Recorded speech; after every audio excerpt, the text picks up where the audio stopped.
नमामि धन्वन्तरिमादिदेवम्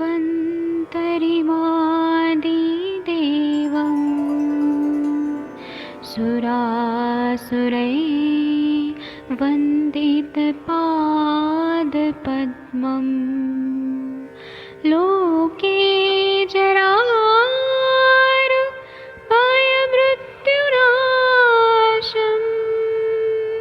दातारमीशम् विविधौषधीनां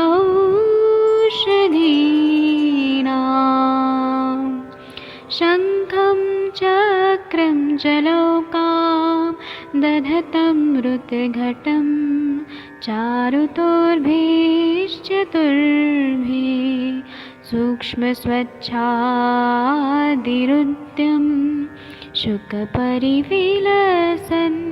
मौलिमम्भोजनेत्रम् कालाम्बोदोज्ज्वलाङ्गं कटितटविलसत्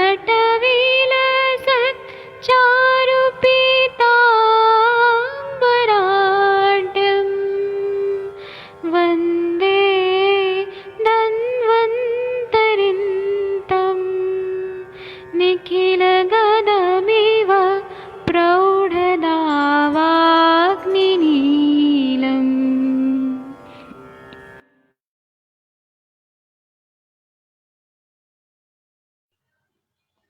प्रणाम सभी लोगों को। मैं वैद्य अरविंद पाठक पुणे महाराष्ट्र से आप सभी लोग का स्वागत करता हूं। सभी लोगों को कोटि कोटि प्रणाम करता हूं। आप सबके सब भारत के सर्वश्रेष्ठ चिकित्सक हैं। तो हम लोग ना हर रोज, आप लोग देखिएगा, हम लोग रोज कुछ ना कुछ अलग चीज पढ़ते हैं। आयुर्वेद को अलग अलग तरीकों से हम लोग समझते हैं, पढ़ते हैं और एनालिसिस करते हैं, क्योंकि ये हमें जरूरी है। ऐसा नहीं है कि हमने एक बार पढ़ लिया, बीएमएस के टाइम पे पढ़ लिया, बस हो गया खत्म। ऐसा नहीं होता है। हमें रोज पढ़ना चाहिए और कुछ ना कुछ नया चीज सीखना चाहिए, क्योंकि हमारा जो शास्त्र है, आयुर्वेद शास्त्र एक कल्प वृक्ष है। कल्प वृक्ष में जो चीज चाहो वो सब मिल जाता था, और वो पूरा समुद्र मंथन से आया था। तो इसी तरह से हमें, हमारे पास इतना अच्छा आयुर्वेद का ज्ञान है, तो हमें रोज पढ़ना चाहिए, रोज ना कुछ इससे ज्ञान प्राप्त करना चाहिए। और ज्ञान प्राप्त करने के लिए बहुत सारे टाइप्स बताए, मतलब सोर्सेस बताए कि हमें खुद भी अध्ययन करना चाहिए, पेशेंट से भी हमें कुछ सीखना चाहिए, और शास्त्रों पे हम पढ़ के फिर एनालिसिस करने के लिए संभाषा करना चाहिए। संभाषा बुद्धिवर्धनम श्रेष्ठ।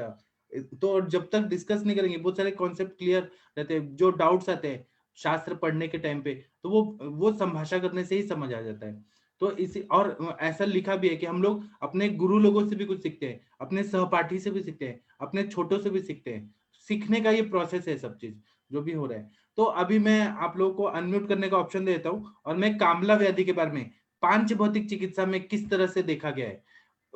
बीमारी वही है और मेडिसिन भी वही है, लेकिन मेडिसिन को थोड़ा और अच्छा गुणवान बनाया गया है, और कुछ अलग तरह से प्रोसेसिंग करके इसको, मतलब उसमें कुछ भावना देके कुछ अलग तरह का बनाया गया है। आयुर्वेद ही है, लेकिन ये अलग मेथड से है।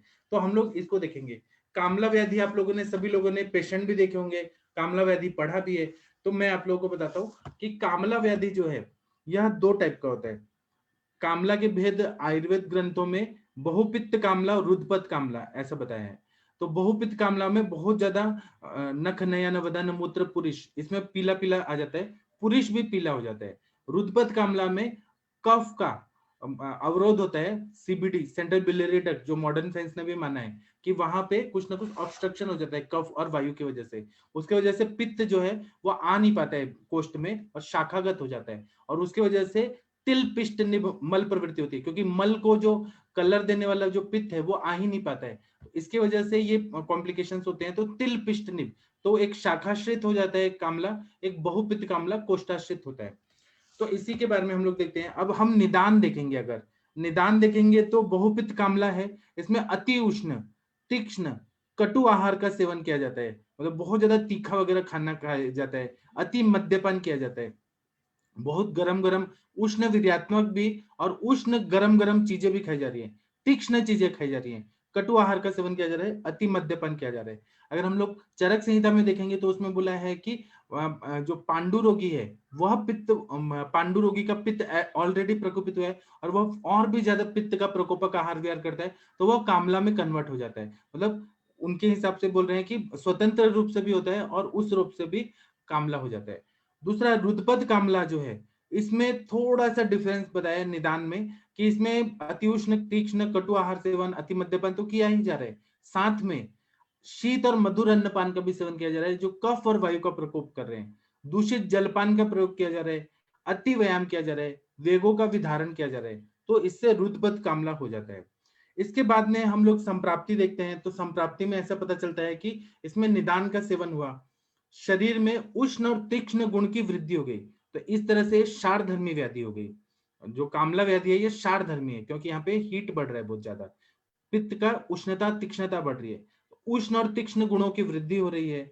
फिर ग्रहणी में जो पृथ्वी और आप महाभूत है उसका क्षय हो जा रहा है, ग्रहणी में फिर और वायु का भी प्रकोप होता है तो रुक्ष गुण की वृद्धि हो जाती है और उसके वजह से वात वृद्धि हो जाती है क्योंकि पृथ्वी और आप का क्षय हो रहा है, वायु का प्रकोप हो रहा है, वायु रुक्ष गुण से बढ़ रहा है, वात वृद्धि हो जाती है। फिर उसके साथ में दोषों का संचय होने लगता है। और अगर रुद्रपद कामला में हम लोग देखेंगे तो पित्त के मार्ग अवरोध हो जाता है, तो वह रुद्रपद कामला में पित्त जो है वह शाखा में ही रहता है, कोष्ठ में नहीं आ पाता। शाखा में रहने की वजह से आंखें देखेंगे, मुंह देखेंगे, जीभ देखेंगे, सब पीला पीला होता है। केवल एक ही चीज, मूत्र भी पीला होता है, बस एक ही चीज है कि जो मल है वो सफेद रंग का तिल के पिष्ट की तरह इस तरह से आता है। तो इसमें पित्त के मार्ग में अवरोध हो जाता है, स्त्रोतरोध होता है, कभी कभी इसमें मलावरोध भी हो जाता है और इसमें फिर प्रतिलोमित हो जाता है। पित्त जो है वो ब्लड में मिक्स हो जाता है लेकिन वो कोष्ठ में नहीं आ पाता और इसके वजह से हृदय द्वारा शाखागत व्याप्ति हो जाती है और वे कामला रुद्रपद कामला में हो जाता है। बहुपित्त कामला तो इतना ज्यादा पित्त उष्ण तीक्ष्ण कटु आहार के सेवन से अति मद्यपान से पित्त इतना ज्यादा बढ़ जाता है कि पूरा बॉडी में सर्कुलेट होता है और ये शाखा कोष्ठ दोनों में फैल जाता है, तो इस तरह से कामला व्याधि हो जाती है। इसमें उदर परीक्षण अगर देखेंगे तो हृदय के पास लीवर के पास में, यकृत के पास में घनता महसूस होती है। जब भी कामला के रोगी आएंगे तो हम लोग वो आजकल तो रिपोर्ट्स करके आते हैं सब लोग, तो उसमें सीरम बिलिरुबिन, सीरम बिलिरुबिन ये सब बढ़ा हुआ रहता है, एसजीओटी एसजीपीटी बढ़ा हुआ रहता है। तो इसमें पीड़ना सहत्व रहता है। प्लीहा में देखेंगे तो प्लीहा में भी असहत्व रहता है, अस्पर्शा सहत्व रहता है क्योंकि रक्तवात स्रोत के मूल स्थान क्या है, तो यकृत और प्लीहा है और पित्त यहाँ पे प्रकोपित है तो वो अभ्यास है कि रक्त को भी दूषित किया है क्योंकि आश्रय संबंध है रक्त और पित्त का, तो इसलिए रक्तवात स्रोत के मूल स्थान में दुष्टि जरूर हो जाती है। दूसरा हम लोग देखेंगे तो वृक्कों के पास हम लोग देखेंगे तो पीड़ना सहत्व और वृक्कों के पास भी होता है। जीवा अगर देखेंगे तो सामता होता है क्योंकि अग्निमांद्यता मेन इसमें कॉज रहता है स्त्रोतरोध की वजह से। कोई भी बीमारी है उसमें जरूर स्त्रोतरोध जरूर होगा और अग्निमांद्यता जरूर होती है, तो अग्निमांद्यता की वजह से आम उत्पन्न हो जाता है और पित्त दोष इम्बैलेंस हो जाता है। अब इसमें चिकित्सा क्या करते हैं तो पित्त का विरेचन करना बहुत जरूरी होता है। अगर रुद्रपद कामला में चिकित्सा देखेंगे तो लेखन करना बहुत जरूरी होता है और दोनों में अगर देखेंगे बहुपित्त कामला और रुद्रपित्त कामला में तो पित्त का शमन पहले शोधन करना है, लेखन करना है अगर रुद्रपद कामला है तो, और पित्त का शमन दोनों में करना है।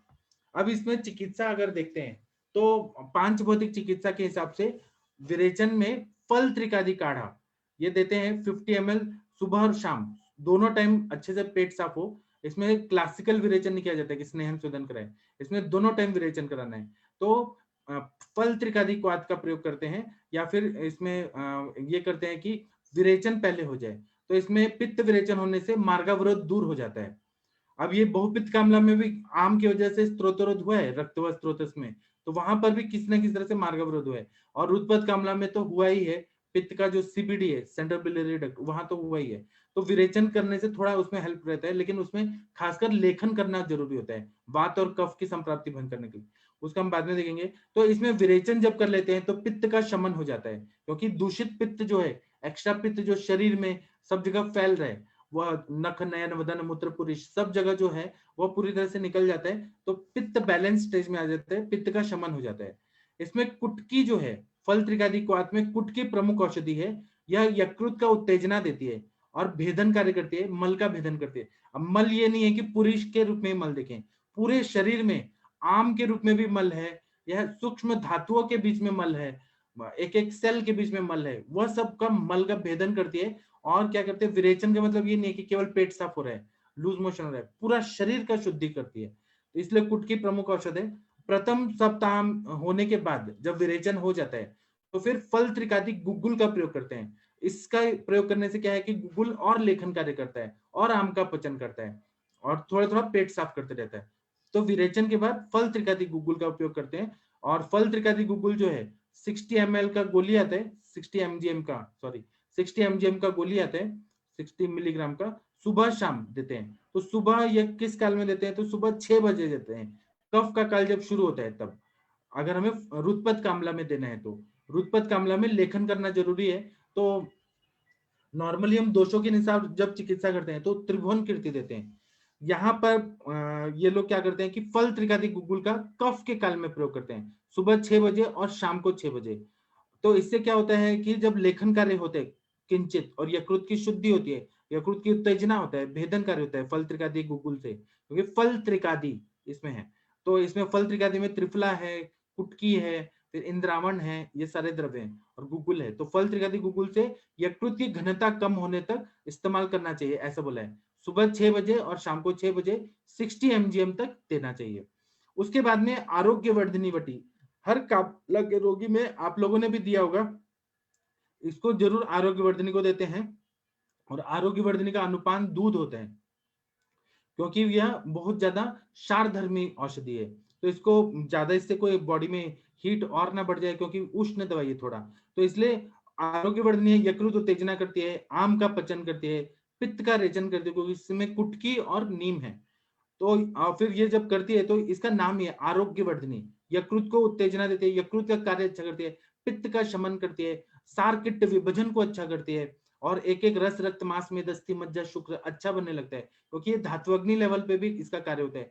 पक्वाशय में पचन क्रिया करके और शोषण क्रिया को अच्छा कर देती है। आरोग्य वर्धनी वटी हर तरह से क्लेद को भी निकालती है, आम का भी पचन करती है, अग्नि को भी बढ़ाती है, भूताग्नि को भी बढ़ाती है, धात्वग्नि को भी बढ़ाती है। तो ये धातु बल्य के रूप में उपयुक्त होती है। तो आरोग्य वर्धनी वटी का प्रयोग रुत्पत कामला और बहुपित्त कामला दोनों में किया जाता है। इसके साथ में ताम्र भस्म का प्रयोग किया जाता है। तो अब ये सारे द्रव्य है ना, ये अवस्था के हिसाब से हम लोग देखते हैं कि कितना डोज में और किस किस कॉम्बिनेशन के साथ हमें देना है। तो ताम्र भस्म जो है, ताम्र भस्म का बहुत ज्यादा उपयोग रहता है। ताम्र भस्म को ज्यादा नहीं देना चाहिए, हम लोग दोषों के हिसाब से भी देते हैं या फिर 5 भौतिक से भी देते हैं, तो इसका बहुत कम मात्रा रहता है। एक रत्ती रहता है 125 mgm।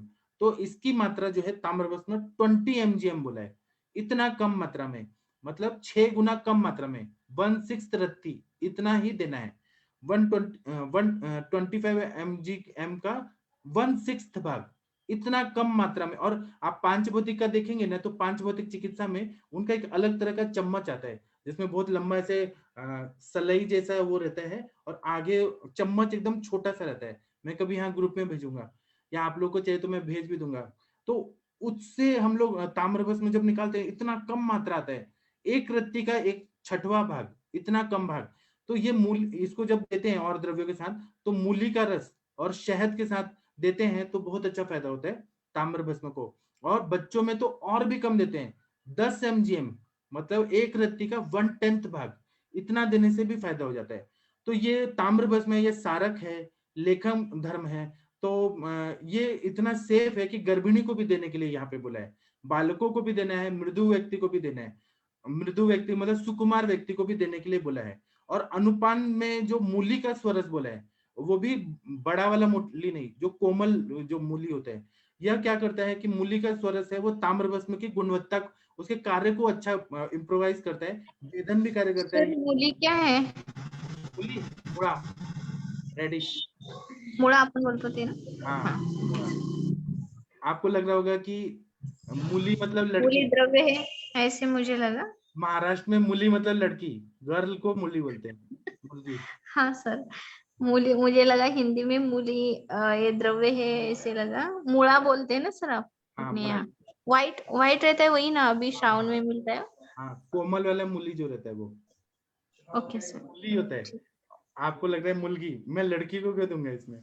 अच्छा ठीक है, कल वैसे स्वरस क्यों देंगे? ठीक है। तो ये मूली का स्वरस है, ये मल्ल जनन भी होता है। मूत्र जनन भी होता है, मतलब मल जनन में सहायता करता है, मूत्र जनन में भी सहायता करता है, सार्किट विभाजन को अच्छा करने में सहायता देता है, इसलिए ताम्र भस्म का प्रयोग बताया है। इसके बाद में इन्होंने जब कामला के लक्षण जब कम होने लगते हैं, पित्त निकल गया, यकृत का स्राव अच्छा होने लगा, तो उसमें और जो काम हो, मतलब तो इसलिए थोड़ा प्रवाल भस्म देते हैं जो थोड़ा शीत वीर्यात्मक है, मतलब उष्णता को थोड़ा बैलेंस कर दे, क्योंकि हम लोग सारे ताम्र भस्म, आरोग्यवर्धनी, फल त्रिकादि ये सब उष्ण उष्ण द्रव्य दे रहे हैं, हमें थोड़ा उष्णता को बैलेंस करना है, इसलिए प्रवाल भस्म और मंडूर भस्म इसका प्रयोग करते हैं दूध के साथ व्यानोदान काल में, खाना खाने के बाद, दोपहर में खाने के बाद और रात को खाने के बाद, व्यान और उदान काल में। तो प्रवाल भस्म और मंडूर भस्म की मात्रा है 30 mgm, मतलब एक रत्ती का 1/4, इतना कम मात्रा। मंडूर भस्म का है 20 mgm, मतलब एक रत्ती का 6वां भाग, इतना कम मात्रा में देते हैं। इसका कॉम्बिनेशन भी आता है प्रवाल भस्म और मंडूर भस्म, या फिर हम अलग अलग भी देते हैं। तो आप लोगों ने शायद देखा नहीं होगा, इनके पास ना 20 mgm के भी एक चम्मच होता है, छोटा सा लंबा सा ऐसे डंडा वाला, और ऐसे कलछुल की तरह अंदर से घुसा के निकालो।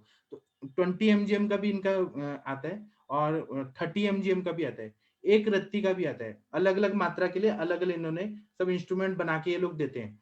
तो ये जो है ना कि कामला का लक्षण तीव्र लक्षण जो है वो कम हो जाने के बाद रस रक्त पे जो उष्ण तीक्ष्ण गुण का परिणाम होता है, उष्णता तीक्ष्णता की वजह से धातुओं में स्वेदन बहुत ज्यादा हो जाता है, पांडु में या कामला में, तो धातुओं को थोड़ा ठंडा करना जरूरी है, इसलिए प्रवाल भस्म का प्रयोग किया जाता है। प्रवाल शीतल होता है, तो इसलिए इसको रस रक्त को स्थापना करने के लिए, रस और रक्त जो है वो बहुत ज्यादा वीक हो जाते हैं, इसलिए मंडूर भस्म देते हैं। तो मंडूर भस्म लौह का ही तत्व रहता है, मतलब जो कोरोजन लग जाता है कहीं, उसी से जो आयरन पे कोरोजन लग जाता है उसी से मंडूर भस्म बनता है। तो मंडूर भस्म रक्ताणुओं को बढ़ाता है, आरबीसी को अच्छा करता है, रक्त धातु और रस धातु को स्थापना करता है, रक्त की वृद्धि भी करता है, रस की भी वृद्धि करता है। ऐसे देखें तो कैल्शियम है प्रवाल भस्म और मंडूर, कैल्शियम और आयरन का कंटेंट है, तो इसीलिए रस और रक्त को स्थापना करने के लिए प्रवाल और मंडूर भस्म देते हैं। इसके बाद में नेक्स्ट स्टेज में मल प्रवृत्ति जब साफ होने लगती है, मल अच्छा होने लगता है, तब वहां पे कुछ पार्थिव द्रव्य देना जरूरी है, क्योंकि यहाँ पे पृथ्वी और आपका महाभूत का क्षय हुआ रहता है कामला में। तो पार्थिवता को बैलेंस करने के लिए और आपको भी बैलेंस करने के लिए रजनी योग दिया जाता है। रजनी मतलब हल्दी और गैरिक, हल्दी और गैरिक का कॉम्बिनेशन होता है। ये एक एक रत्ती 125 mgm सुबह 10 बजे और दोपहर को 2 बजे पानी के साथ दिया जाता है, रजनी योग। और ऐसा देखते हैं कि प्लिया आकाशीय है तो शार्धर्मी पित्त का शमन करने के लिए रजनी योग दिया जाता है, या शार्धर्मी पित्त उष्ण तीक्ष्ण गुण से बड़ा है उसको बैलेंस करने के लिए रजनी योग दिया जाता है, कि पृथ्वी और आप महाभूत बैलेंस हो जाए। सर टाइम क्या है उसका रजनी योग देने का? इसमें 10 बजे एम 10 AM से 2 PM जो पित्त का काल शुरू होता है और पित्त का काल एंड होता है तब देना चाहिए। तो रात को सर पित्त का नहीं, जब हो, इसमें बस यही दिन में ही देना चाहिए, रात का पित्त इतना ज्यादा नहीं कॉम्प्लिकेशन करता। हाँ, दिन वाला पित्त के टाइम पे ही देना है रजनी योग, इस चार दिन में पित्त का शमन करने के लिए। ठीक है।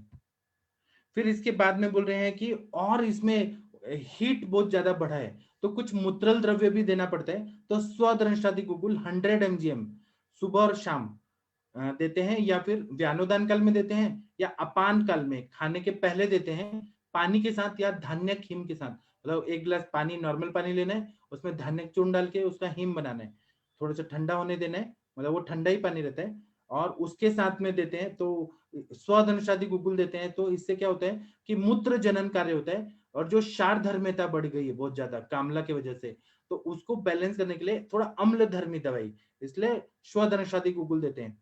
और दोनों किडनीज में जो पीड़ा हो रही है उष्णता की वजह से, किडनीज को उतना क्लेद मिल नहीं रहा कि उसको फिल्टर कर पाए, इसलिए वहां पर भी हीट की वजह से तकलीफ होती है, पीड़ना सहत होता है, तो वह कम करने के लिए मूत्र जनन करना होना बहुत जरूरी है, इसलिए स्वधनुषादि गुगुल का प्रयोग करते हैं। इससे पित्त जो है शरीर में, जो पूरा बॉडी में पित्त है रीजन से नहीं निकल पाया, वह क्या होता है कि मूत्र से निकल जाता है। तो ये मैंने बता दिया। आप लोगों को कुछ कहना है क्या? आप लोग को समझ आया मैंने क्या बताया? आकांक्षा मैम, आप थोड़ा रिपीट करने का कोशिश करिए। सर विरेचन में जो वेग आते हैं वो कम आ गए, तो हम मृदु विरेचन उसमें देते हैं। कामले ही तो विरेचन नहीं, तीक्ष्ण विरेचन देना चाहिए। रहते हैं वो निकलने के लिए हम उनको संसर्जन क्रम देते हैं, वैसे ही ना सर? नहीं, इसमें क्लासिकल विरेचन नहीं देते हैं। कामला में हमें जरूरत नहीं है क्लासिकल विरेचन की। नित्य विरेचन देते हैं सर हम। इसमें नित्य विरेचन देते, कामले ही तो विरेचन नहीं, तो नित्य विरेचन दे सकते हैं। ठीक है, ओके सर। आप लोग को कुछ बोलना है तो आप लोग का कोई एक्सपीरियंस बताइए। ये तो 5 भौतिक वाला हो गया। आप लोग के पास कंचन मैम, आप लोग के पास पेशेंट आते हैं, आप बताइए आप कैसे देती हैं ट्रीटमेंट?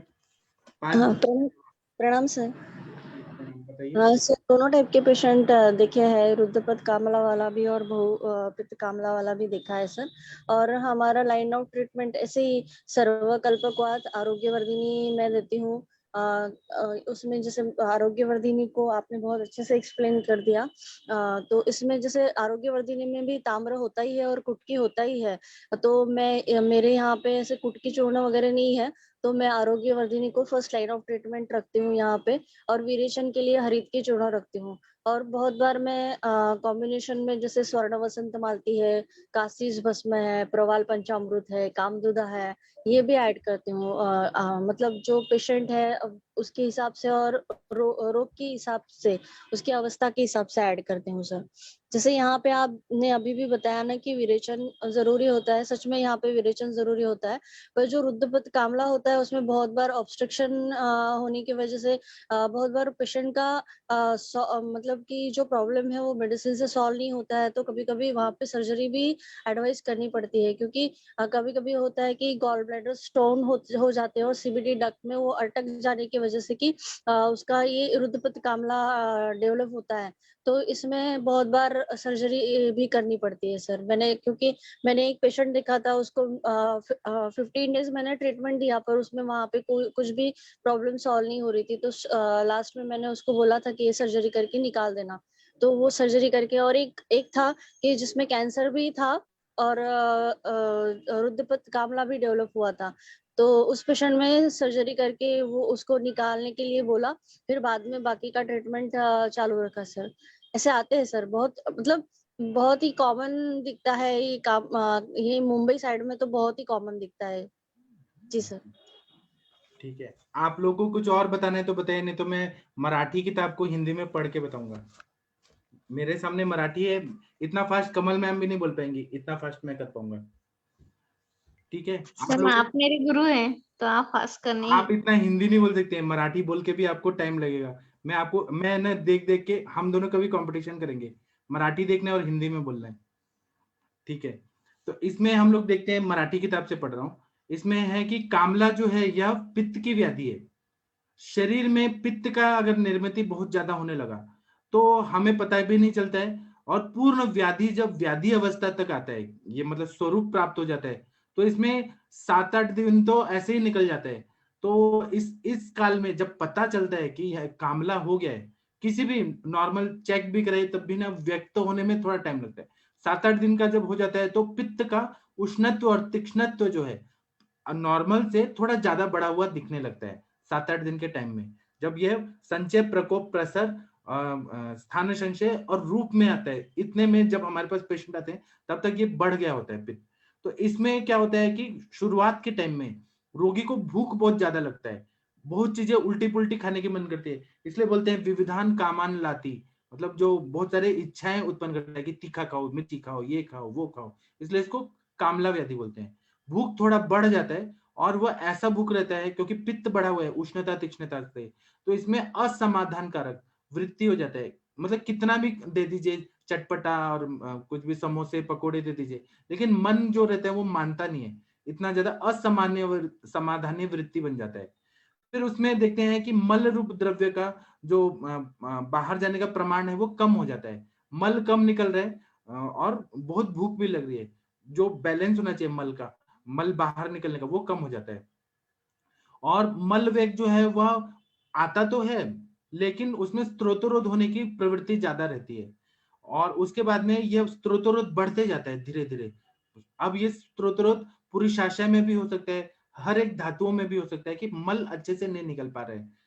आगे फिर क्या होता है कि पित्त का गुण का शमन होने के लिए, अब पित्त बॉडी में बढ़ रहा है, उष्णता तीक्ष्णता बढ़ रही है, तो इसीलिए शरीर को कषाय रसात्मक, तिक्त रसात्मक और मधुर रसात्मक खाने की इच्छा होने लगती है कि हम मीठा कुछ खा लें, हम कुछ कड़वा खा लें, हम कुछ कषाय रस का खा लें, ऐसे मन में इच्छा होने लगती है।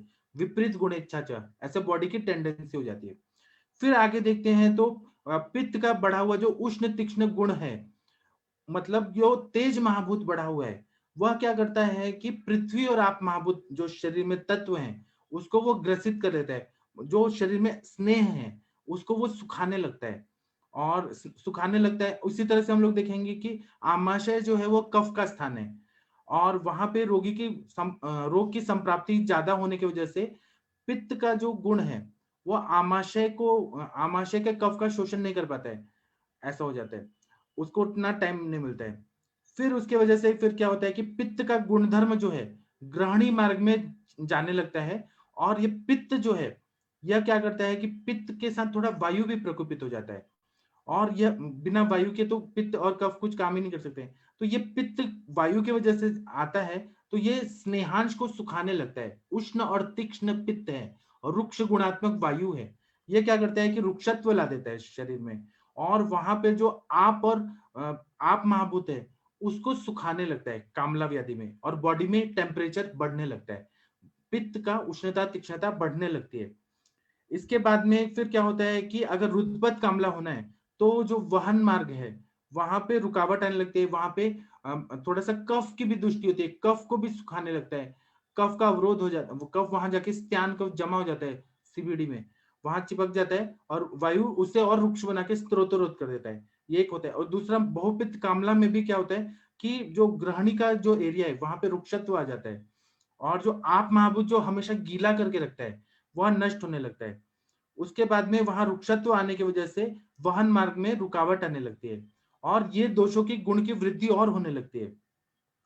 फिर उसके बाद में शरीर में जो ये मार्ग है पित्त का जो रास्ता है वहां पे रुक्ष शीत गुरु और मीठा आहार अगर ज्यादा खाया जाता है, क्योंकि अब उष्णता तीक्ष्णता बढ़ रही है तो इंसान क्या करता है कि आइसक्रीम खा लो, तो ये संप्राप्ति को और बढ़ाता है। अगर शीत चीज खाएं, रुक्ष चीजें खाएं, गुरु खाएं और मधुर खाएं तो ये क्या करता है, ये हम लोग को तो लगता है कि पित्त का शमन हो रहा है लेकिन यह और भी रुक्षता उत्पन्न करता है, गीलापन को कम करता है, मतलब ये आपको कम करने लगता है और वायु का जो आधिक्य है वो और ज्यादा बढ़ के रुक्षता और ज्यादा उत्पन्न होने लगती है।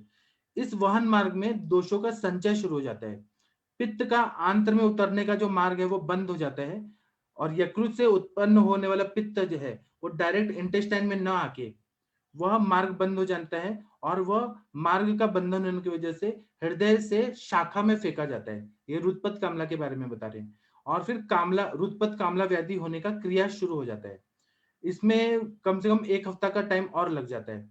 1 हफ्ता के बाद फिर क्या होता है कि स्त्रोतरोध पूरी तरह से होने लगता है, मल रूप द्रव्य का शरीर से बाहर जाने का प्रमाण जो वो कम होने लगता है, शरीर में उष्णता तीक्ष्णता शाखाओं में ज्यादा बढ़ने लगती है, बॉडी में एक तरह से हीट बढ़ने लगता है और ये तेज महाभूत है उसका गुणधर्म है दाहकता, तो शरीर में ऐसे बर्निंग सेंसेशन हो, पेशेंट को आंखों में भी जलन होती है, इंद्रियों में जलन होती है, पूरा शरीर में जलन होता है, रुद्रपथ कामला में ऐसे कंडीशन होते हैं। तो यह पहला लक्षण है। उसी तरह से शरीर में अन्न का पचन होने के लिए एकमेव कारण जो है वो पित्त है और पंच महाभूत में तेज महाभूत का ये गुणधर्म का ये है, तो पित्तमेव अग्नि ऐसे बोलते हैं, पित्त ही अग्नि है ऐसे बोलते हैं, या फिर पित्त को अग्नि का सखा बोला है। पित्त और अग्नि एक दूसरे के पूरक रहते हैं। पित्त की जो दाहक शक्ति है वो अग्नि जैसी ही रहती है। पित्त एक तरह से स्त्राव होता है, एक लिक्विड होता है हमारे शरीर में। तो शरीर पंच महाभूतात्मक होकर प्रत्येक महाभूत अधिष्ठान विधि से देह धारण का कार्य करता है। तेज महाभूत जो है वो चक्षुर इंद्रिय में रहता है और आलोचक पित्त से देखने का कार्य ऐसा होता है। वायु से ऊर्ध्व गति मिला हुआ जो पित्त है, मतलब जो वायु ने ऊर्ध्व गति करके जो दूषित पित्त को लेके गया तो अपने स्थान मतलब आलोचक पित्त के स्थान पे जाने लगता है। और इसमें दह्यमान ऐसा पित्त है, वह क्या होता है कि उस जो जलन वाला उष्ण तीक्ष्ण पित्त है वह आंखों में जाने लगता है, तो आंखों से सब आंखें जो है वो पीली पीली दिखाई देने लगती है, जो भी चीज जो है वो प्रत्यक्ष में दिखाई नहीं देता है लेकिन ये सब चीज होने लगता है। फिर आगे पित्त के पीलेपन की वजह से आंखों में वो पीलापन दिखाई देने लगता है, रास्ता जो है आंखों का वहां पे पित्त पित्त जमा हो जाता है।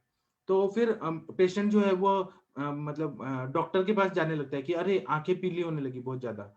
फिर ये रोग जो है ना आगे बढ़ने को जगह नहीं मिल पाता है, क्योंकि पूरा अंग जो है पीला पीला पीला पीला हो जाता है।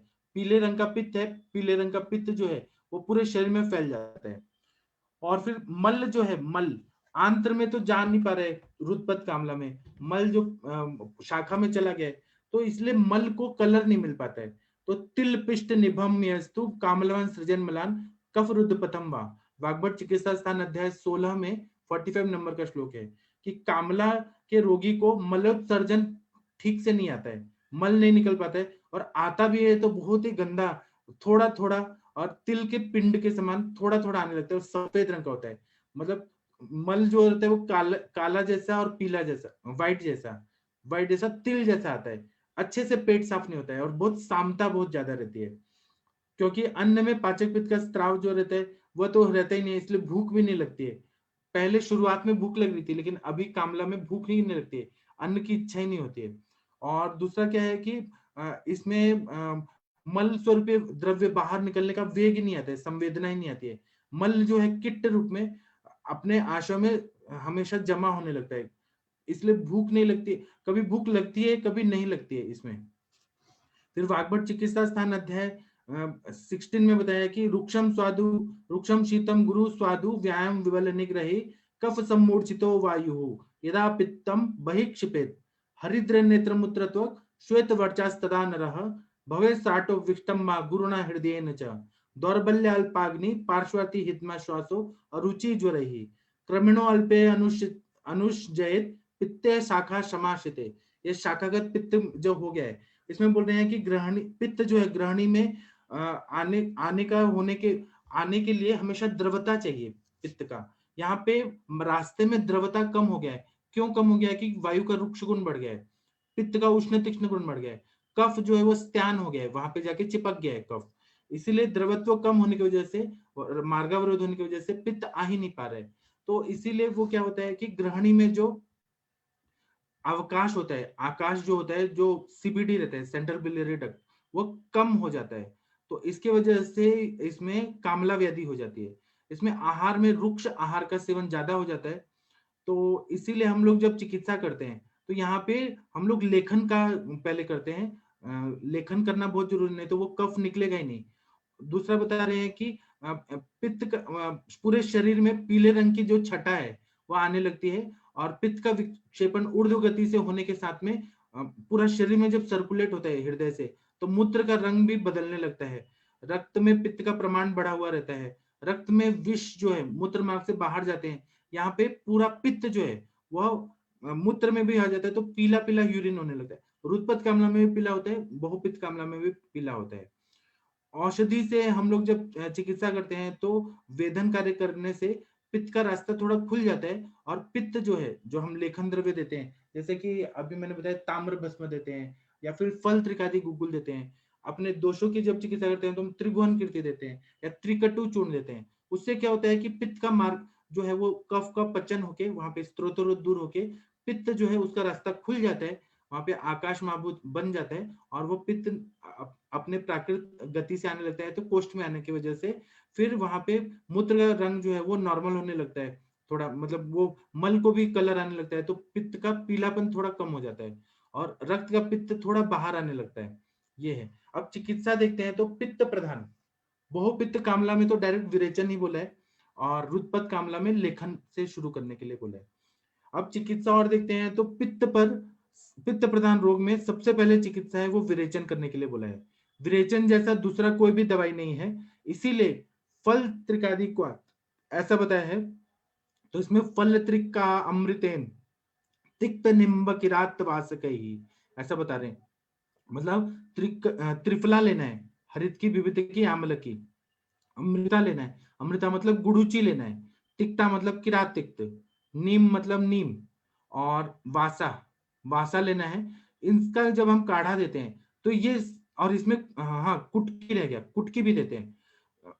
फल त्रिका अमृतेन तिक्ता, तिक्ता मतलब कुटकी, कुटकी मेन रहता है। तो कुटकी जो है वह सबसे मेन होके यकृत पे कार्य करने वाली रहती है। उसका कार्य भेदन धर्म का होता है, भेदन कार्य होता है। तो इसमें त्रिफला डाला हुआ है, फल त्रिकादिक्वात में त्रिफला है, कुटकी है। तो ये क्या करता है कि मल शुद्धि करने के साथ रसायन के जैसे कार्य करने लगता है। गुड़ुची डाला हुआ है, तो गुड़ुची रसायन है। नीम और चिरायता जो है किरातिक, पित्त का शमन कर देता है। पित्त की उष्णता तीक्ष्णता जो बढ़ी है वो तिक्त रस से काम करती है। तो आकाश और अग्नि महाभूत प्रधान, इसमें फिर ये पित्त का शमन करने लगता है। अडुलसा जो है वासा, वो कफ नाशक होने से रक्त पित्त में कार्य करने वाला है, रक्त और पित्त दोनों पे काम करने वाला है। कुटकी भेदन होने की वजह से ग्रहणी का रास्ता जो है वो खोलने लगती है। शाखा में जो गया पित्त है वह पूरी तरह से कोष्ठ में आने लगता है, उसका रास्ता हो जाता है। और पित्त का जो गुणधर्म बढ़ा हुआ है, उष्णता तीक्ष्णता, वह कम होने लगता है। फिर उसके बाद में इसमें पित्त का बाहर डालने का काम, मतलब कोष्ठ शाखा से कोष्ठ में और कोष्ठ से बाहर डालने का काम ये भी होने लगता है। और साथ में पित्त का शमन कार्य भी होने लगता है। यह फल त्रिकादिक्वात शमन भी करता है, शोधन भी करता है। मतलब अगर फल त्रिकादिक्वात लेंगे तो रोज थोड़ा थोड़ा विरेचन भी होता है, तो मल को बाहर भी निकालेगा। पित्त रूपी मल जो है, मल रूपी जो पित्त है उसको भी निकालेगा और शमन भी करते जाएगा। उसी तरह से स्त्रोतरोध को भी दूर कर देता है। कभी कभी शुरुआत में तो मल शुद्धि होने लगती है, फल त्रिकादिक्वात का दूसरे हफ्ते में देखते हैं तो नॉर्मली लोगों को लूज मोशन जैसे होने लगता है और पित्त निकलने लगता है। और कषाय के रूप में देते हैं, काढ़ा के रूप में देते हैं तो कोष्ठ हल्का होने लगता है। ऐसा करने से फिर 1-2 हफ्ते में पेशेंट को बहुत अच्छा फायदा होता है। उसी तरह से बोल रहे हैं कि वृषाश्म तीक्ष्ण कटुकाम्ल लवणोष्ट च सस्यते। रोग में अतिशय खट्टा तीक्ष्ण तीखा उष्ण ऐसा आहार बोला है कि मतलब हमें जब रुद्रपथ कामला है तो हमें थोड़ा कफ को बढ़ा के फिर वहां पे लेखन करना चाहिए। तो अम्ल रस भेदन करने वाला है, कफ का वर्धन करने वाला है। कटु रस का भी प्रयोग करते हैं, दीपन पाचन करता है, शोधन करता है। लवण रस है वो थोड़ा गीलापन लाता है। लवण रस जो विषंदन का कार्य करता है। इसलिए रुद्रपथ कामला में वृषाम्ल तीक्ष्ण कटु का लवणोष्णम च शस्यते ऐसे बोला है कि थोड़ा कफ को बढ़ाना है, कफ का विलयन करना है, दीपन पाचन कार्य करना है। ऐसा इस तरह से चिकित्सा बताया। पित्त के मार्ग में जो कफ अटक गया है उसको फोड़ना बहुत जरूरी है। तो ये बंधन जो है वो लवण रस के अलावा कुछ नहीं होता, इसलिए हम लोग लवण भास्कर चूर्ण जैसे द्रव्य देते हैं, या फिर हम सेंधा मीट देते हैं या काला नमक देते हैं। रुद्रपथ कामला में कफ को गीलापन लाना बहुत जरूरी है। तो अम्ल और कटु रसयुक्त आहार का प्रयोग करने से छेदन भेदन कार्य हो जाता है और वह स्थान से बाहर आने लगता है। पित्त का मार्ग खुल जाता है, मतलब अवकाश तैयार हो जाता है, वायु की गति अनुलोमित हो जाती है और पित्त जो है आंतर में आने लगता है। कामला में बहुत सारे लोग आनुभविक औषध देते हैं। कुछ लोग क्या करते हैं कि थोड़ा सा गाय के दूध के साथ देते हैं। तो गाय के दूध के साथ क्या देते हैं, तो एरंड के पत्ते का रस देते हैं। महाराष्ट्र में तो ऐसे परंपरा है कि एरंड के पत्ते का रस को दूध में डालकर और 3 दिन तक अगर देते हैं तो एरंड जो है वो वृषम वात हराणम श्रेष्ठ, उसके साथ में रेचन का कार्य करता है, पित्त का रेचन का कार्य करता है। और पित्त की उष्णता तीक्ष्णता शार्ट धर्मिता को बैलेंस करने के लिए मतलब विरेचन होना बहुत जरूरी है। तो जब हम एरंड का पत्ता देते हैं तो इससे थोड़ा पित्त बढ़ता है। तो कहीं पर भी पित्त जहां पे बहुत ज्यादा रास्ता सूख गया है रुक्ष गुण से, तो वहां पे थोड़ा पित्त बढ़ाना भी जरूरी है। तो इसीलिए यहाँ पे थोड़ा सा एरंड तेल का प्रयोग करते हैं, एरंड के पत्ते का रस देते हैं तो थोड़ा पित्त बढ़ा के फिर रेचन करता है। रास्ता खुलने की वजह से पेट अच्छे से साफ होने लगता है, मल शुद्धि होने की वजह से रोगी ठीक होने लगता है। पित्त जो भड़का हुआ है बहुत ज्यादा, वो रक्त आदि धातुओं पर परिणाम जब हो जाता है तो वहां से भी निकालने के लिए बहुत अच्छा काम करता है। अन्न का पचन अच्छा करने के लिए अन्न का पचन करने वाले जो उष्ण तीक्ष्ण पित्त है वो धातुओं के आश्रय चला जाता है। तो धातुओं के आश्रय में जो चला गया है उसको बैलेंस करने के लिए प्रवाल और ये दिया जाता है, प्रवाल पंचामृत, कामदूधा और मंडूर भस्म, प्रवाल पिष्टी, इन सब का प्रयोग करना चाहिए। तो ये धातुओं पे जो इफेक्ट हुआ है पित्त का उसको बैलेंस कर देता है। और दूसरा बता रहे हैं कि प्रवाल और मंडूर का जब जोड़ी में प्रयोग करते हैं तो ये दीपन पाचन कार्य भी करता है। और ये दोनों द्रव्य जो है प्रवाल की उत्पत्ति कहाँ होती है, तो जल में होती है, समुद्र के नीचे होती है। तो प्रवाल में खुद ही ये मतलब जलीय तत्व को ग्रहण करने की शक्ति होती है। ये जलज प्राणी से उत्पन्न होता है और रस धातु पे इसका कार्य प्रवाल का तुरंत हो जाता है और रस धातु को तुरंत ही प्रवाल भस्म है क्योंकि जल से उत्पन्न हुआ है, तो ये तुरंत ही बल प्रदान कर देता है। इसी के साथ में जब मंडूर भस्म का प्रयोग करते हैं तो वो रक्त पे स्पेशली काम करता है। कषाय रस की वजह से ये पित्त का शमन करता है मंडूर भस्म, और पित्त का शमन करके रक्त को बल दे देता है, रक्त के पार्थिवता को बढ़ा देता है, आप को बढ़ा देता है। कामला में ताम्र भस्म का भी बहुत ज्यादा उपयोग रहता है। ताम्र के बारे में बोला है कि ताम्रम कषायम मधुरम च तिक्तम अम्लम विपाके कटु सारकम च पित्तापहम श्लेष्महरम च शीतम तत्रोपणम सर लघु लेखनम च, मतलब ये लेखन कार्य भी करता है।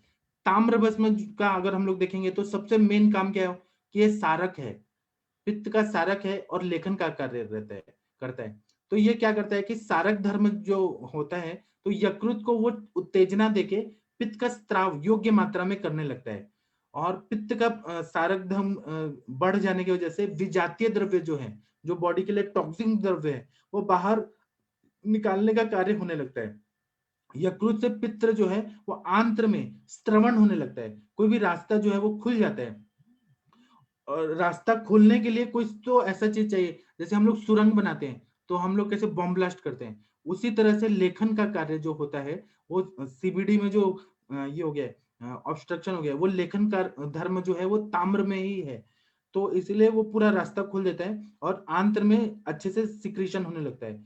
इसीलिए कामला में ताम्र भस्म का प्रयोग अच्छा होता है। आरोग्य वर्धिनी में भी ताम्र भस्म है, ताम्रयुक्त कल्प है आरोग्य वर्धिनी, तो इसका सेवन करने से पित्तोत्पत्ति ठीक से होने लगती है, पित्त का स्त्राव अच्छे से होने लगता है, मल का रंग भी अच्छा आने लगता है।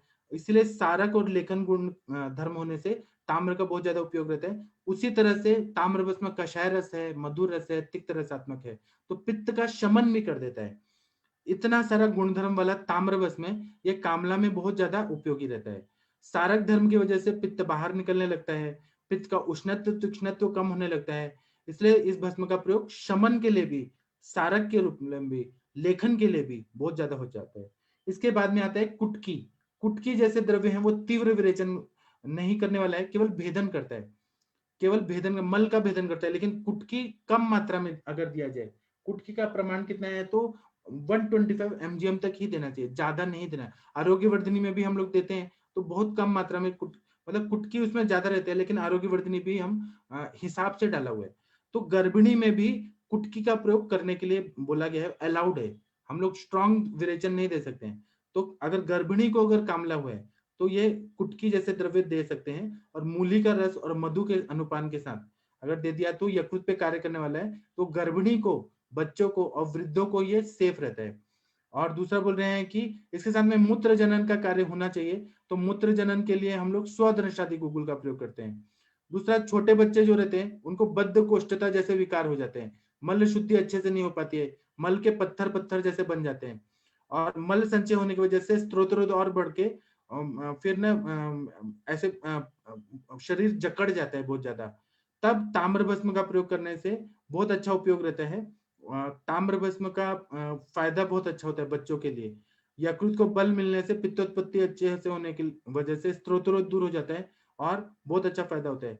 तो इसी, और जो छोटे बच्चे रहते हैं जिनको यकृत से होने वाले जो बीमारियां रहती हैं बचपन से, जैसे बच्चों को फिजियोलॉजिकल जॉन्डिस हो जाता है, तो वहां से यकृत के विकार शुरू हो जाते हैं, तो उन सब में ताम्र भस्म का उत्तम कार्य ऐसा देखा है, मतलब देखते हुए आया है। इतना मैंने बता दिया। अभी आप लोग को कुछ बोलना है तो बोलिए प्लीज। सर हाँ, एक क्वेश्चन था, मेरे पास ना काफी साल हो गया, अभी मुझे वो केस याद आई। तो एक लड़का था, वो मर्चेंट नेवी में काम करता था, तो वो उसे हर साल कामला होता था सर। तो वो 2-3 महीने दवाई खाता था, पूरा ठीक हो जाता, पूरी साल भर अच्छा रहता था, पर वो फिर से होता था। ऐसे मैंने उसको खुद 5 साल देखा कि हर साल वो रिपीटेशन, वो वही महीने में। तो हेतु सेवन अगर उसका शार धर्मीय काम कुछ होगा तो होगा ही ना। जी सर, वो मतलब ऐसे बोल सकते हैं क्या, ये पित्त जो है वो लीनावस्था में उसके बॉडी और में उसका विरेचन नहीं हो पा रहा है शरीर में, वो फिर से वैसे ही जाके, रहता है? हाँ, इसलिए विरेचन बोला है। अब जी आदरणीय सरोज मिश्रा जी, आप कुछ बोलेंगे अपना? कुछ। सर प्रणाम। आप प्रणाम बताइए। सर इसमें आपने जो बोला कि इसमें पित्त का उष्ण और तीक्ष्ण गुण बढ़ा हुआ है, हाँ और उष्ण और तीक्ष्ण गुण बढ़ने के कारण हमारा जो आमाशय में प्रथम अवस्था पाक, जिसे मधुर अवस्था पाक, कफ स्थान समुद्भवे आमाशय को बोलते हैं। तो यहाँ पे कफ चूंकि अधिक रहता है आमाशय में, तो कफ की शीत गुण के अधिक होने की वजह से ये उष्ण और तीक्ष्ण गुण आमाशय के कफ को सुखा नहीं पाता। दूसरा, जब ये हम लोग ग्रहणी में आते हैं तो आमाशय के अधोभाग और ग्रहणी के प्रथम भाग में द्वितीय अवस्था पाक, जो अम्ल अवस्था पाक शुरू होता है। तो अम्ल अवस्था पाक कहीं ना कहीं पित्त की उष्णता और तीक्ष्णता को बढ़ाने में मदद कर देता है। तो उष्णता और तीक्ष्णता जब और ज्यादा बढ़ जाती है तो ये दूसरा गेम खेलने लगता है, बढ़ा हुआ उष्ण और तीक्ष्ण गुण द्रव पार्ट को, द्रवीय अंश को सुखाने लग जाता है। ये तो आपका ठीक है। कफ का क्या बोले, फिर से रिपीट करिए। कफ का बोलिए। हाँ, जो प्रथम अवस्था पाक होता है, मधुर हाँ अवस्था पाक, जो हाँ आमाशय में हो रहा है, हाँ आमाशय में मधुर अवस्था पाक हो रहा है। तो मधुर अवस्था पाक में जो आमाशय को कफ स्थान समुद्भवे हाँ भी कहा गया है, ठीक है। हाँ हाँ तो एक गुण होता है शीत गुण। हाँ तो शीत गुण आमाशय में बहुत ज्यादा है। हाँ वो शीत गुण जो बहुत ज्यादा है, इसकी वजह से जो उष्ण और तीक्ष्ण गुण बढ़ा है, हाँ। आमाशय के शीत गुण पे कोई प्रभाव नहीं डाल पाता, आमाशय के कफ पे कोई प्रभाव नहीं डाल पाता। क्यों क्यों?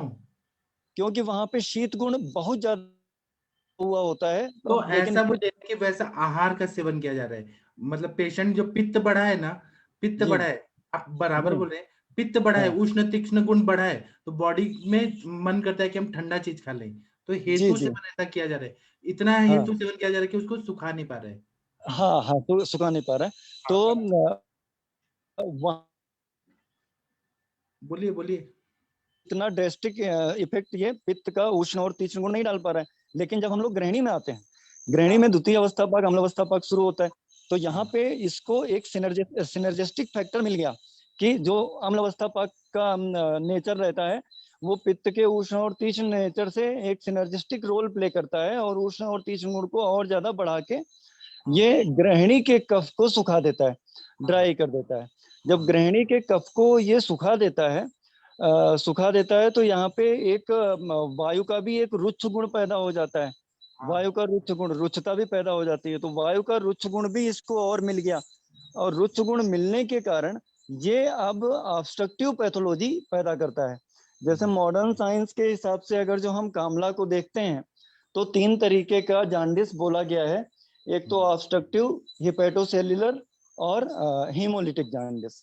अब इसको जानने के लिए हमको जाना पड़ेगा आरबीसी की पैथोलॉजी पे। आरबीसी की पैथोलॉजी पे हम अगर जो जाते हैं, तो जो हमारा ब्लड होता है, ब्लड का जो आरबीसी का जो हमारा साइकिल होता है 120 दिन का होता है। 120 दिन में आरबीसी हमारी डिस्ट्रक्ट हो जाती है, और 120 दिन के बाद में क्या होता है, आरबीसी के अंदर जो हीमोग्लोबिन होता है, हीमोग्लोबिन में जो ग्लोबिन प्रोटीन होती है, वो बॉडी दोबारा एब्जॉर्ब कर लेती है अगले आरबीसी बनाने के लिए। और दूसरी तरफ जो हीम होता है, उस पे एक तो हीम ऑक्सीजनेज एंजाइम की प्रक्रिया से बिलीवर्डिन का निर्माण होता है, जो कि ग्रीन कलर का होता है। और बिलीवर्डिन पे बिलीवर्डिन रिडक्टेज एंजाइम के एक्शन के बाद में बिलीरुबिन का निर्माण होता है, जो कि हमारा येलो कलर का होता है। ये जो बिलीरुबिन है, बिलीरुबिन पहले जो बनता है, वो बनता है हमारा इनडायरेक्ट बिलीरुबिन बनता है। इनडायरेक्ट बिलीरुबिन जो होता है, वो वाटर सॉल्युबल नहीं होता है, एल्ब्यूमिन सॉल्युबल होता है। तो जो इनडायरेक्ट बिलीरुबिन या अनकॉन्जुगेटेड बिलीरुबिन बना, उस पे यूरिडीन डाइफॉस्फेट ग्लूकुरोनिल सिल ट्रांसफरेज एंजाइम की प्रक्रिया के बाद ये डायरेक्ट बिलीरुबिन, जो कि वाटर सॉल्युबल बिलीरुबिन में कन्वर्ट किया जाता है। ये आरबीसी की पूरी प्रक्रिया है। इसके बाद में अब हम अगर देखें कि जो 3 तरीके की जांडिस बताएगी, हीमोलिटिक, हिपेटोसेलुलर एंड ऑब्स्ट्रक्टिव जांडिस, वो कैसे जन्म ले रहा है। हीमोलिटिक मतलब आरबीसी का ब्रेकडाउन, कोई भी ऐसी व्याधि जिसमें बहुत ज्यादा होने लग जाए, तो बिलीरुबिन का फॉर्मेशन एक्सेसिवली बहुत ज्यादा होने लग जाएगा, ठीक है। तो ये एक तरीके की जांडिस को जन्म देगा। हिपैटोसेल्युलर क्या है? लीवर की कोई भी ऐसी प्रक्रिया जो कि बिलीरुबिन के निर्माण को बढ़ा दे, तो ये एक जन्म देगा जांडिस की कंडीशन को। तीसरी प्रक्रिया ऑब्स्ट्रक्टिव जांडिस, कहीं आप हमारा बिलीरुबिन बन रहा है बट कहीं ऑब्स्ट्रक्शन की वजह से ये बिलीरुबिन जो है वो निकल के ना आ पाए, जैसे gall bladder, common bile duct में ऑब्स्ट्रक्शन हो गया, बिलीरुबिन बन रहा है लेकिन निकल के नहीं आ पा रहा है ग्रहणी कला में, तो ये तीसरी तरीके की कंडीशन ऑब्स्ट्रक्टिव जांडिस को जन्म देता है। बिलीरुबिन बन गया, अब ये क्या करेगा? बिलीरुबिन जाएगा ग्रहणी से ये जाएगा और नीचे दो चीजें बनती हैं, stercobilinogen and urobilinogen. Stercobilinogen is responsible for the colour of stool and faeces and urobilinogen is responsible for the colour of urine. Urine का जो पेल कलर होता है वो बिकॉज ऑफ बिलीरुबिन ही होता है। तो अगर किसी को जांडिस हो रहा है तो एक्सेसिव येलो कलर का जो यूरिन आता है वो बिकॉज ऑफ यूरोबिलिनोजन आता है। स्टर्कोबिलिनोजन बिकॉज ऑफ बिलीरुबिन ये भी होता है। तो in case of obstructive jaundice there is obstruction in common bile duct, वहां से बिलीरुबिन आ नहीं पा रहा, स्टूल का कलर तिल पिष्ट निभम सफेद कलर का स्टीटोरिया कंडीशन डेवलप हो गई। ये इस तरीके को हमारा आयुर्वेद भी मानता है कि बहुपित्त कामला और रुद्धपद कामला में तिल पिष्ट निभम स्टूल स्टीटोरिया कंडीशन। तो ये उठा के दोनों को अगर हम कोरिलेट करते हैं तो ये पिक्चर निकल के आती है। तो यहाँ पे जो हमारी औषधियों का पांचभौतिक कल्पों में चिकित्सा विधान किया गया है, सबसे पहले जो आपने बताया था कि फल त्रिकादि क्वाथ का इस्तेमाल किया जाता है, इसमें त्रिफला होता है, निम्ब वगैरह होता है, तो ये एक विरेचक द्रव्य है। और कामली तो विरेचनी, हम पंच उसमें भी अपनी त्रिदोष चिकित्सा में भी शोधन चिकित्सा में पढ़ते हैं, कामली तो विरेचनी, कामला में विरेचन कराना चाहिए। तो फल त्रिकादि क्वाथ से हम इसमें आसानी से विरेचन करा सकते हैं। जब विरेचन प्रॉपरली हो जाए तो हम विरेचन के बाद में फल त्रिकादि क्वाथ की बजाय फल त्रिकादि गुग्गुल का इस्तेमाल कर दें। इसमें फल त्रिकादि गुग्गुल के बाद में साथ में हम आरोग्यवर्धनी वटी देते हैं। आरोग्यवर्धनी वटी में ताम्र है। ताम्र क्या करता है? आरोग्यवर्धनी वटी आप बताया करते हैं कि सार्किट विभाजन अच्छा करता है। आपने एक बार और बताया था कि जो ताम्र है यहाँ पे, ताम्र धातु लेवल पे सार्किट विभाजन अच्छा करता है, कि सारी धातुओं का सार्किट विभाजन जो है वो बहुत अच्छा कर देता है। ताम्र कुटकी विरेचन का कार्य करती है। एक और चीज यहाँ इंपॉर्टेंट निकल के आती है कि बहुत सारे द्रव्य हमारे विरेचक द्रव्य हैं, कौन सा द्रव्य कहाँ पे कार्य करता है, तो यहाँ पे कुटकी लीवर से विरेचन का कार्य कराना शुरू करती है, इसलिए यहाँ पे कुटकी का बहुत महत्व है।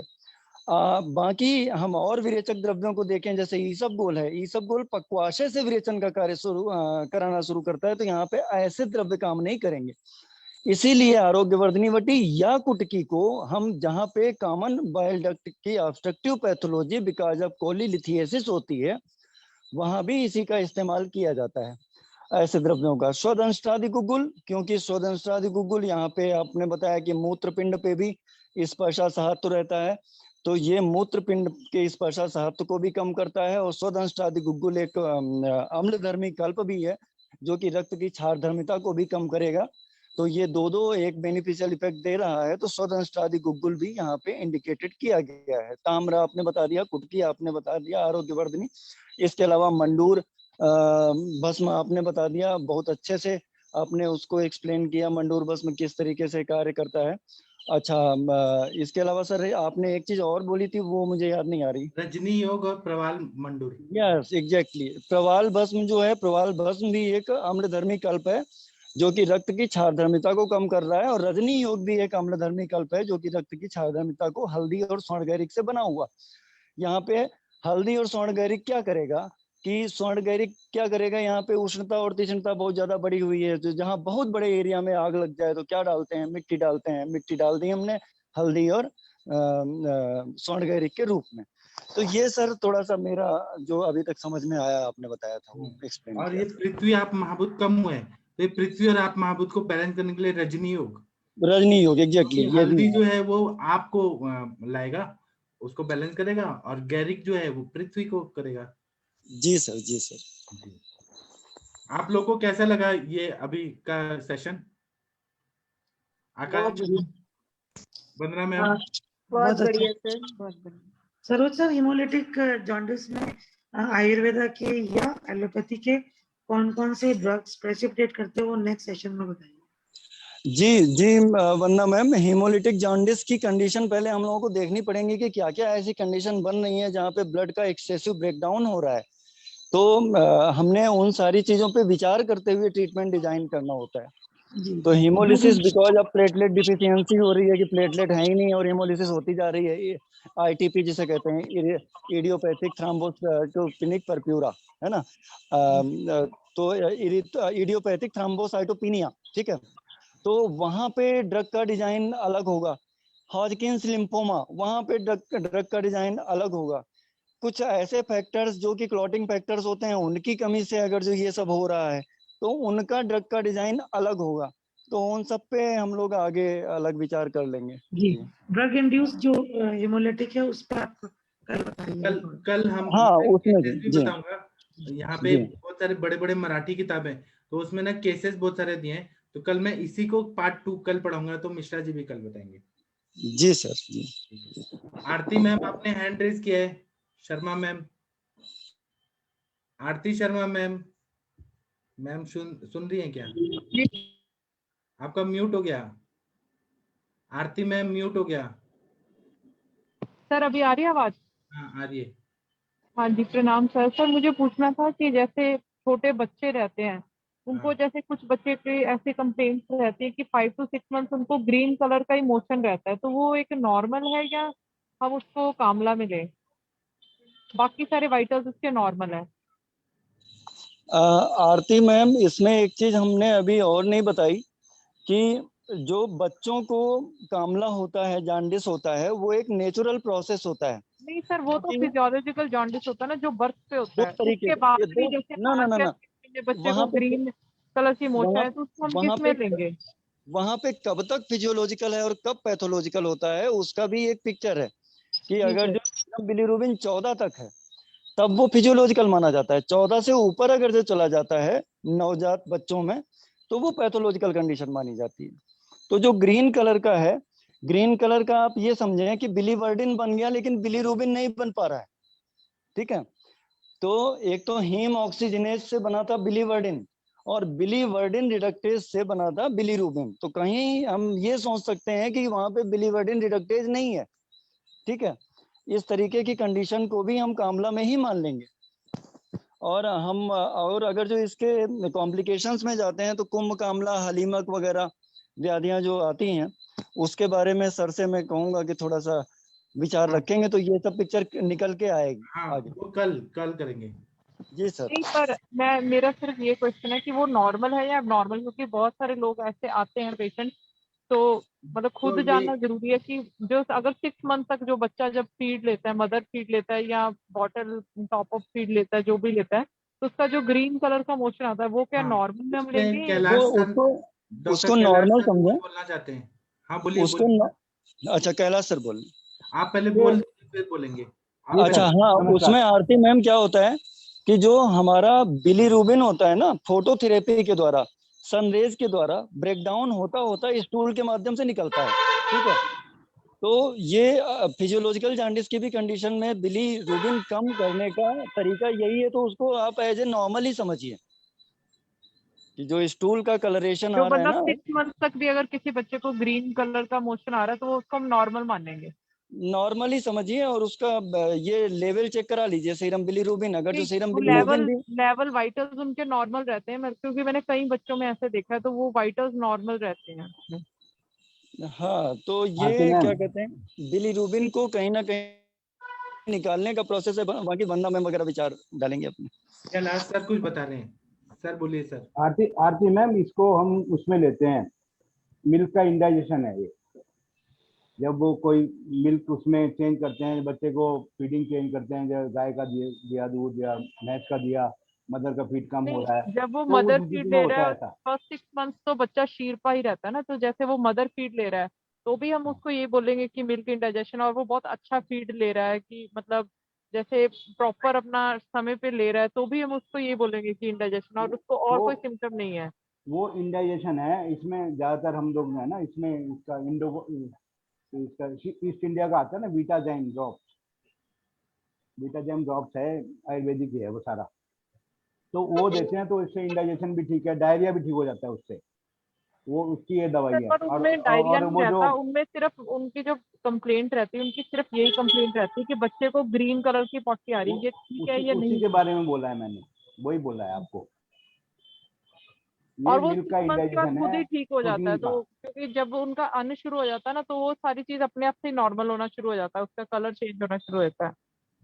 आरती मैम वो आम है बच्चों में, वो और ठीक कुछ है नहीं सर। है।